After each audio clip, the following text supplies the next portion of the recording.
«11 июля на стадионе «Горняк» накал страстей усилился. В лидеры выбились команды Южной Кореи, Монголии и Сирии.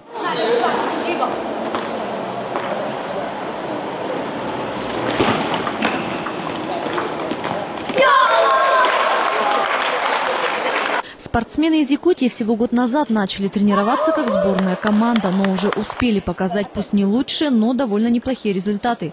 Во всех 5 разрядах они обошли теннисистов из Палестины, Омана и Мальдив. Наши ребята участвуют как никогда хорошо, чем в прошлые времена. Если раньше самое лучшее 8-е место занимали, то уже девочка наша, одна Шепеткина Гуля, 4-е место заняла, а 2 девочки 7-е и 8-е места заняли. Среди ребят Степанов Денис из Нерюнгри вышел в финал за 3-е место играть. А так девочки Шепеткина Гуля и Егорова Настя заняли 2-е место, 3-е место в парном разряде среди девушек.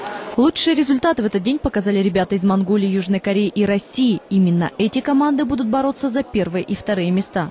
Завтра в первой половине дня состоятся решающие встречи, которые и определят победителей. Ирина Бачилова, Виктор Ехнич, НВК Саха, Нерюнгри.